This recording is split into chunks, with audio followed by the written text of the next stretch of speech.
BJP की प्राथमिक सदस्यता और पार्टी के सभी पदों से इस्तीफा देने के बाद शहजाद पूनावाला ने अपने फैसले की वजहों को लेकर पहली बार खुलकर बात की। एक इंटरव्यू में उन्होंने कहा कि उनके इस्तीफे के पीछे मुख्य वजह आर्थिक स्थिति, निजी जिम्मेदारियां और समय की कमी है। उन्होंने साफ किया कि पार्टी छोड़ने का मतलब विचारधारा या प्रधानमंत्री मोदी के प्रति उनकी प्रतिबद्धता खत्म होना नहीं है। शहजाद पूनावाला ने अपनी आर्थिक स्थिति का जिक्र करते हुए कहा कि जिंदगी की वास्तविक जिम्मेदारियों से मुंह नहीं मोड़ा जा सकता। उन्होंने कहा कि हर महीने की पहली तारीख को मकान मालिक को किराया देना होता है। मकान मालिक ये नहीं देखेगा कि किराएदार बीजेपी में है या किसी राजनीतिक दल में। उन्होंने कहा कि राजनीतिक पार्टियां अपने कार्यकर्ताओं को सैलरी नहीं देती। पूनावाला ने कहा कि वो बीजेपी से उम्मीद भी नहीं करते कि पार्टी उनका खर्च उठाए। उनके मुताबिक पार्टी की ओर से उनसे पूछा गया था कि किस तरह उनकी मदद की जा सकती है, लेकिन उन्होंने ये स्पष्ट किया कि किसी राजनीतिक संगठन का काम कार्यकर्ता का घर चलाना नहीं है। शहजाद पूनावाला बीजेपी के राष्ट्रीय प्रवक्ता के तौर पर टीवी डिबेट और सोशल मीडिया पर पार्टी का प्रमुख चेहरा रहे हैं। उन्होंने कहा कि लंबे समय तक एक समर्पित कार्यकर्ता की तरह 24 घंटे पार्टी को देना अब उनके लिए संभव नहीं था।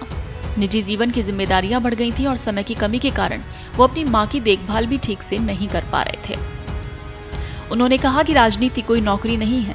उनके मुताबिक कोई व्यक्ति विचारधारा, किसी व्यक्ति या संगठन के प्रति प्रेम और विश्वास के कारण राजनीतिक आंदोलन से जुड़ता है।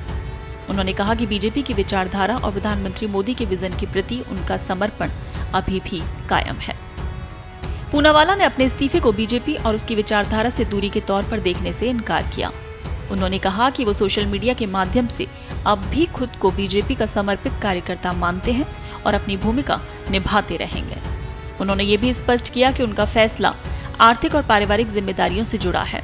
उनका कहना है कि एक राजनीतिक कार्यकर्ता के लिए विचारधारा के प्रति समर्पित रहना अलग बात है, लेकिन रोजमर्रा की जिंदगी की जिम्मेदारियों को नजरअंदाज नहीं किया जा सकता।